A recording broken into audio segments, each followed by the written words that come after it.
आप देख रहे हैं इंडिया टाउन न्यूज, भारत की बात।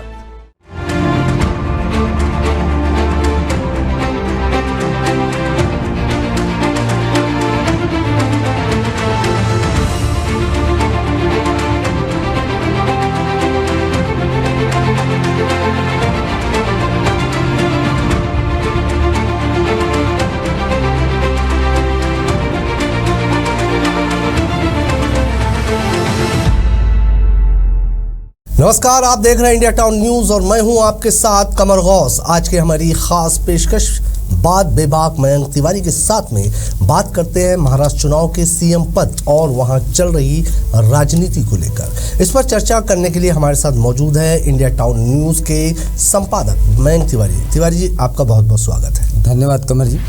जी, शिवाजी महाराज और पेशवाओं की धरती महाराष्ट्र के नए छत्रपति का नाम तय हो चुका है। मुंबई में भारतीय जनता पार्टी के विधायक दल की बैठक में देवेंद्र फडणवीस को महाराष्ट्र का नया मुख्यमंत्री बनाए जाने पर मुहर लगाई गई। वहीं महाराष्ट्र पर फिर से राज करने का सपना पाले शिवसेना के एकनाथ शिंदे को अब डिप्टी सीएम से संतोष करना पड़ेगा। महायुति की एक और पार्टी एनसीपी के अजित पवार भी डिप्टी सीएम होंगे। शपथ ग्रहण बृहस्पतिवार यानी कल होगा। सोशल मीडिया पर फडणवीस का वो बयान एक बार फिर ट्रेंड होने लगा है, जब 2019 में उन्होंने कहा था, मैं समंदर हूँ, लौट कर आऊँगा। तिवारी, क्या इसके बाद महायुति की दूसरी पार्टियों में कश्मकश बढ़ेगी? देखिए, मैं समंदर हूँ, लौट कर जरूर आऊँगा जी। इसके दो मायने हैं। एक तो महायुति को फिर से फडणवीस की अगुवाई में लौटने का मौका मिला। इसके बाद देवेंद्र फडणवीस का जो कद है इस बार और भी ज़्यादा हाई है। इस बार कद इसीलिए हाई है क्योंकि जिस तरीके से चुनाव लड़ा गया, आला कमान भारतीय जनता पार्टी का चौंकाने वाला फैसला लेने के लिए पिछले कुछ समय से जाना जाता रहा है। लेकिन इस बार उनकी भी हिम्मत नहीं हुई कि देवेंद्र फडणवीस को मुख्यमंत्री पद से नहीं बल्कि किसी और को नवाजा जाए। ये कद दिखा रहा है फडणवीस का कि वो किस तरीके से उभरे हैं और जो उन्होंने कहा था वो वाकई में अक्षरशः सच हो रहा है। अब रही बात कसमकस की जी, तो देखिए, तय था, बिल्कुल तय था कि भारतीय जनता पार्टी का ही मुख्यमंत्री होना है। बिल्कुल भी भारतीय जनता पार्टी समझौते के मूड में नहीं थी। ये सारी चीज़ कसमकस चलते चलते चलते चलते 11 दिन बीत गए। मुख्यमंत्री की कुर्सी को लेकर या पद को लेकर शिंदे ने नाराज़गी भी दिखाई, लेकिन भारतीय जनता पार्टी उस तरीके से मान मनोबल करती भी नज़र नहीं आई जिस तरीके से करना था, क्योंकि उसे पता था कि हमारे पास फुल मेजॉरिटी है, हम अकेले दम पर भी सरकार बना सकते हैं। ऐसे में शिंदे को ही बैकफुट पर कहीं ना कहीं आना पड़ा। इसके अलावा कोशिशों जो की गई, भारतीय जनता पार्टी के नेता अंदर खाने जाके, चाहे देवेंद्र फडणवीस का फ़ोन करना हो, भारतीय जनता पार्टी के संकट मोचन का उनसे मिलना है शिंदे जी से। बीते शाम जो है देवेंद्र फडणवीस भी उनके घर जाकर जो है शिंदे जी से मुलाकात किए। इन सब से कयास लगाए जा रहे थे कि भारतीय जनता पार्टी किसी भी हाल में अपना मुख्यमंत्री का दावा छोड़ ही नहीं सकती। वहीं कोशिश की जा रही थी कि अगर फडणवीस या क्या कहते हैं शिंदे अगर मान जाते हैं तो निश्चित है 1 और 1 11 वाली बात जो है मजबूती वाली बात है।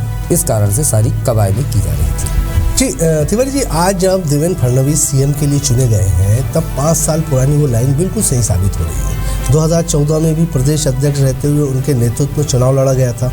तब शिवसेना से गठबंधन टूट जाने के बाद भी भाजपा 122 सीटों जीती थी और राज्य में पहली बार फडणवीस के रूप में भाजपा को अपना मुख्यमंत्री मिला था। उन्हीं के नेतृत्व में 2019 का चुनाव शिवसेना के साथ गठबंधन में लड़ा गया। तब भी भाजपा 105 सीट लेकर आई, मगर उद्धव ठाकरे ने भाजपा को धोखा देकर कांग्रेस और रासपा के साथ मिलकर सरकार बना ली। क्या ये ही वजह है कि बीजेपी देवेंद्र फडणवीस पर भरोसा कर रही है? देखिए, ये जो वजह है ये बिल्कुल सही है। इन वजहों के चलते साथ ही देवेंद्र फडणवीस को पुराना अनुभव है। देखिए, 6 बार के विधायक हैं भी। इसके पहले भी जो है वो नगर पालिका, महानगर पालिका जो है उसमें भी पार्षद रहे हैं।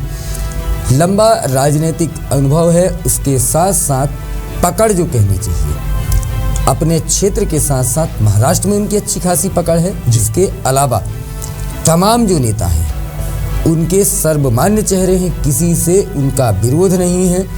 इसके साथ साथ गठबंधन को या महायुति को जो है अगर मजबूती दी थी तो ऐसे नेता बहुत कम होते हैं जो अपनी सीएम की कुर्सी को छोड़कर अपनी सरकार को बचाने में ज़्यादा प्रयास करते हैं। देवेंद्र फडणवीस ने पिछले चुनावों में ये काम किया था जब उद्धव की सरकार गिरी थी, और इसके बाद जब शिंदे के साथ मिलकर के सरकार बनाई थी, तब सीधे तौर पर पार्टी के जो निर्देश थे या जो चाह रही थी पार्टी की, कुल मिला के भारतीय जनता पार्टी की गठबंधन वाली सरकार वहाँ पर बने, उस पर पूरा जो है फोकस करते हुए पूरी मेहनत उन्होंने की। इसके बाद जो है देवेंद्र फडणवीस डिप्टी सीएम बने और शिंदे को मुख्यमंत्री बनाने से भी फडणवीस ने परहेज नहीं किया। एक बात ये। दूसरी चीज़, जब अजीत दादा पवार की पार्टी को महायुति में शामिल किया जाना था, सारे जो भी हैं दांव पेच वो फडणवीस के द्वारा ही किए गए। अजीत दादा पवार को मनाना और इसके बाद उन्हें मंत्री जो है पद देना, और ऐसे मंत्री पद देना, ऐसे मंत्रालय देना जो भारतीय जनता पार्टी या शिंदे जो है किसी हाल में नहीं छोड़ना चाहते थे, लेकिन सेक्रीफाइस करते हुए भारतीय जनता पार्टी ने उन मंत्रालयों को भी किसे दिया? अजीत दादा पवार को दिया। ये सारी चीज़ें बताती हैं कि देवेंद्र फडणवीस पार्टी के एक बहुत अच्छे कार्यकर्ता हैं, जिम्मेदार कार्यकर्ता हैं। वे खुद के लिए नहीं, पार्टी के लिए जी जान लगाते हैं, और ये चीज़ पिछले 6 बार के विधायक रहते हुए और ये तीसरी बार जो है मुख्यमंत्रित्व जो है जो उन्हें मिल रहा है, ये सारी चीज़ें लगातार जो है उन्होंने अपने आप में सामने आकर के नेतृत्व किया है पार्टी का। दूसरी चीज़ मैं ये कहूँ कि एक पसंद वाला चेहरा, निर्विवाद वाला चेहरा अगर कोई है तो वो फडणवीस है। इसीलिए भारतीय जनता पार्टी ने उन्हें बनाया है फिर से सीएम। जी, एक चीज़ और, जब मुख्यमंत्री का ऐलान हो गया, इस बात पे मुहर लग गई, तो फडणवीस ने मीडिया के ज़रिए मीडिया को भी और आम जनता को भी कहा कि मैं आप लोगों को बताना चाहता हूं कि आने वाले दिनों में कुछ चीज़ें हमारी इच्छा के अनुरूप होगी और कुछ चीज़ें हमारी इच्छा के विपरीत होगी, लेकिन हम सभी को राज्य और देश के व्यापक हित में काम करना होगा।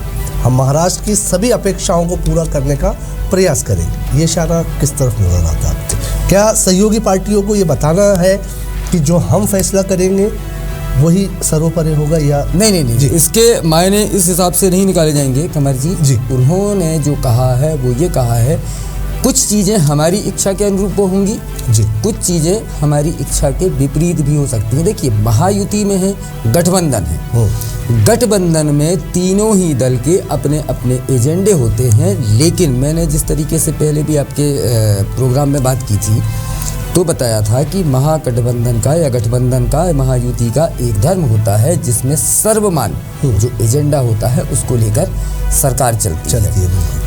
कॉमन मिनिमम प्रोग्राम जो बनाया जाएगा उसमें वो चीज़ें रखी जाएंगी जिसमें तीनों ही पार्टी जो है अपनी सहमति दिखाएं। ऐसे में भारतीय जनता पार्टी को हो सकता है कुछ मुद्दे अपने छोड़ने पड़े, कुछ उन मुद्दों को लेकर आगे बढ़ना पड़े जो शिंदे गुट की अगुवाई में रहेंगे, कुछ ऐसे मुद्दे लेकर आगे बढ़ना पड़ेगा जो अजीत पवार के जो है चहेते मुद्दे रहें।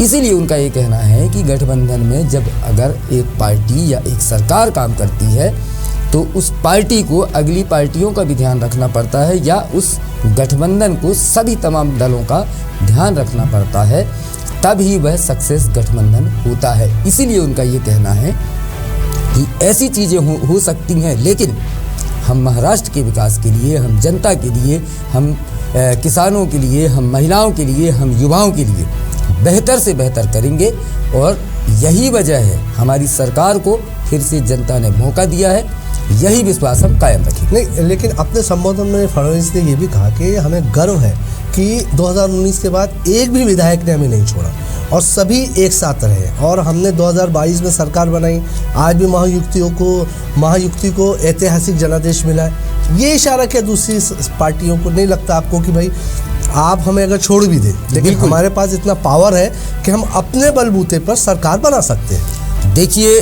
ये संदेश है विपक्ष को, ये संदेश है उद्धव ठाकरे गुट को, ये संदेश है SC यानी शरद चंद्र पवार गुट को, ये संदेश है कांग्रेस को, वहीं ये संदेश एकनाथ शिंदे को भी है और ये संदेश बिल्कुल अजीत दादा पवार को भी। वही जानना चाह रहे हैं। इसीलिए है जी। कि आज भारतीय जनता पार्टी महाराष्ट्र में उस पोजीशन पर है। 12 या 13 विधायक उसको अगर समर्थन दे देते हैं, सरकार आराम से चलेगी। और इतना बड़ा समर्थन जुटाना बहुत बड़ी बात भारतीय जनता पार्टी के लिए नहीं है, कम से कम नहीं है, क्योंकि यहाँ पर जो मंत्रालय हैं या मंत्रियों की संख्या मुझे ठीक से ध्यान अगर आ रहा है तो लगभग 42 मंत्री यहाँ पर बनाए जा सकते हैं 288 के लिहाज से। जी जी जी। तो 12-13 अगर जो है कुछ बाहरी विधायकों को या जो छोटी मोटी जो दल हैं, आज जैसे मैं आपको याद दिला दूं कि जब वे धन्यवाद ज्ञापित कर रहे थे तो एकनाथ शिंदे के साथ साथ अजीत दादा पवार की पार्टी का भी उन्होंने धन्यवाद ज्ञापित किया। उसके अलावा जो छोटे दल और इसके बाद जो उनके साथ निर्दलीय विधायक आए हैं उनको सबको उन्होंने धन्यवाद ज्ञापित किया, वो किसी को भूले नहीं जी। ये दिखाता है कि फडणवीस किस तरीके से सारी चीज़ों को मैनेज करते हैं, सबको साथ में लेके चलते हैं। और यही वो संदेश देना चाह रहे थे कि महायुति को जो जनादेश मिला है उससे हटकर भी अगर कोई जाना चाहता है तो कोई दिक्कत नहीं है। वैसे हम सबको साथ लेके चलने की कोशिश कर रहे हैं, लेकिन दबाव या प्रेशर में अब सरकार आने वाली नहीं है।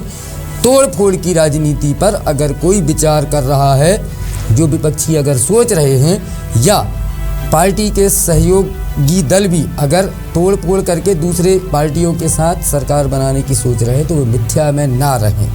ये सीधा संदेश था। जिस तरह से इशारों में विपक्ष हो या पक्ष के खुद के वो इशारा किया गया, वहीं ये बात भी सामने आ रही है कि एकनाथ शिंदे गुट के विधायकों भी समझौता करने के मूड में नहीं है। शिंदे गुट का दावा है कि इस चुनाव में उनके नेतृत्व वाली सरकार की योजनाओं की वजह से बड़ी जीत मिली। एकनाथ शिंदे खुद सबसे बड़ा चेहरा रहे इसका, और उन्होंने लाडली बहन जैसी जो गेम चेंजर योजना महाराष्ट्र सरकार में लाकर जो है तो माहौल बदला है। देखिए कमर जी, शिंदे गुट का ये दावा कि उनके नेता की अगुवाई में चुनाव लड़ा गया, शिंदे की अगुवाई में चुनाव लड़ा गया, बिल्कुल ठीक है, लेकिन उन्हें यह नहीं भूलना चाहिए कि भारतीय जनता पार्टी ने ही उनके नेता को शिव शिंदे एकनाथ शिंदे को CM बनाया था। जी जी। ये बिल्कुल उन्हें स्मरण में रखना ही होगा। दूसरी चीज, अगर जिन योजनाओं का वो नाम ले रहे हैं, अच्छी योजना थी, महिलाएं उससे काफ़ी प्रभावित हुई, आधी आबादी ने भर भर के वोट भारतीय जनता पार्टी को भी दिया और आपके अजीत दादा को भी मिली और शिवसेना के शिंदे गुट को भी मिली, सबको वोट मिले। जी जी। लेकिन मौका किसने दिया? भारतीय जनता पार्टी ने ही तो आपको मुख्यमंत्री बनाया। अब यहाँ पर आपको ये ध्यान रखना होगा, योजना भी उन्हीं की थी। योजना भी उन्हीं की थी। मुख्यमंत्री के तौर पे शिवराज सिंह ने ये चालू किया, छत्तीसगढ़ में अलग चालू है, आपके और जो भारतीय जनता पार्टी के शासित राज्य हैं वहाँ पर ये योजना है और अच्छी चालू है, और इसके बाद महिलाओं को सहयोग मिल रहा है। बिल्कुल। लेकिन यहाँ पर यह भी ध्यान रखना चाहिए, मैं आपको बता दूं कि अभी भी शिंदे गुट या शिंदे ने खुद भी, जो प्रेस कॉन्फ्रेंस हो रहा था तब उन्होंने ये कहा कि सरकार में शामिल होने का फैसला अभी टला हुआ है, अभी वो नहीं कह पा रहे हैं कि हम सरकार में शामिल ही है। उन्होंने अजीत दादा को बधाई दी है, उन्होंने फडणवीस को बधाई दी है, लेकिन खुद के पत्ते अभी भी नहीं खोले हैं। उन्हें अब भी उम्मीद है CM डिप्टी CM वो बनते हैं या नहीं, इसका भी उन्होंने खुलासा नहीं किया। वहीं मंत्रालयों का जो पेच फंसा हुआ है वो अभी भी फंसा हुआ है, इस पर अभी बात होनी है। तीनों दल के तीनों नेता के साथ उन पार्टियों के बड़े नेता बैठेंगे, इस पर अभी बात होनी है। इस कारण से ही स्वीकार नहीं किया है अभी खुल करके किन्होंने, शिंदे ने, कि वे सरकार में हैं या नहीं, लेकिन समर्थन की बात कही है।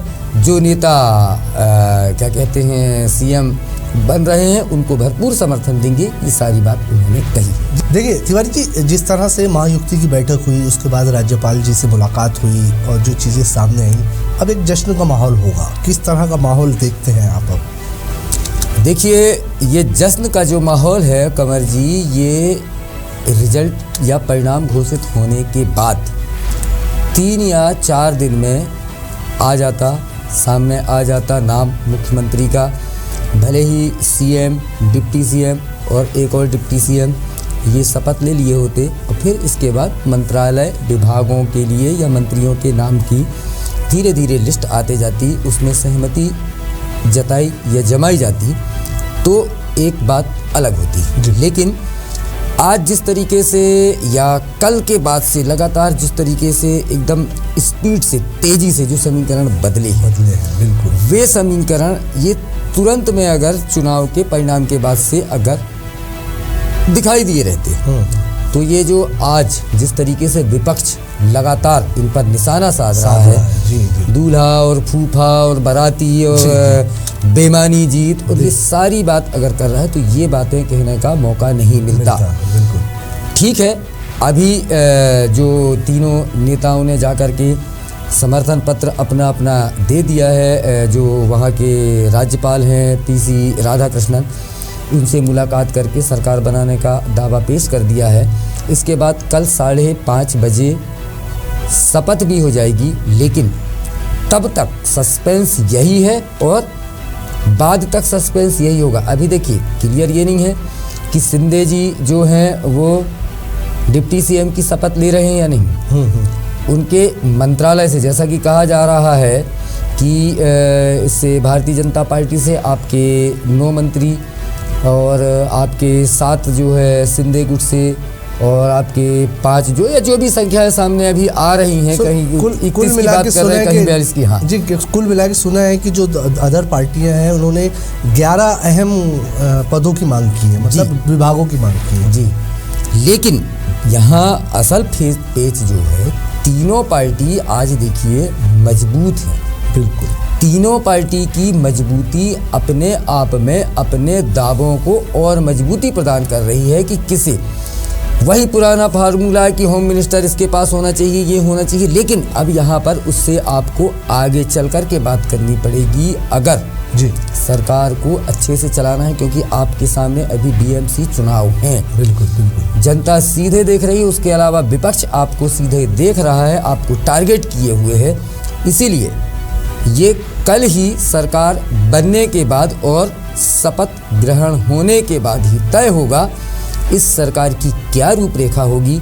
सीधे शिंदे इसमें शामिल हैं या परोक्ष रूप से हैं, खुद डिप्टी सीएम बनते हैं, कितने मंत्री होंगे, कौन से विभाग मिले हैं, क्या नाराज थे, क्या नाराजगी है, या मंत्रालय मिलने के बाद नाराजगी कहाँ और जाके ठहरती है, ये सारी चीज़ें। लेकिन कहा जाए सब कुछ ठीक दिखाने की कोशिश महायुति में की जा रही है, लेकिन सब कुछ ठीक बिल्कुल नहीं है। जब तक कि सरकार बन नहीं जाती और कुछ दिन काम नहीं कर रही, तब तक सब कुछ ठीक नहीं कहा जा सकता। कमल जी जी, जैसा कि आपने जाना कि महाराष्ट्र में फिलहाल सियासी हलचल क्या चल रही है, जिस पर इंडिया टाउन न्यूज़ के संपादक मयंक तिवारी जी ने बड़े ही बेबाक अंदाज में हमें सारी जानकारी दी। जी बहुत बहुत शुक्रिया तिवारी जी, धन्यवाद। वहीं बीजेपी इस बार ज्यादा समझौते के मूड में नजर नहीं आ रही है। 2019 में भी सबसे बड़ी पार्टी होकर बीजेपी को छोटे भाई की भूमिका में जाना पड़ा था, लेकिन इस बार भारतीय जनता पार्टी की जीत का स्ट्राइक रेट 89% रहा है। बीजेपी ने 2014 की तुलना में ज्यादा सफलता हासिल की है, यानी मजबूत जनादेश बीजेपी के दावे को और भी मजबूत कर रहा है। जानकार कहते हैं कि विधानसभा चुनाव में प्रचंड बहुमत के मायने गहरे हैं। बीजेपी का संगठन चाहेगा कि वो 2029 में अपने दम पर चुनाव लड़े और जीते भी। आज की बात बेबाक मयंक तिवारी के साथ में फिलहाल इतना ही। मुझे दीजिए इजाजत, नमस्कार।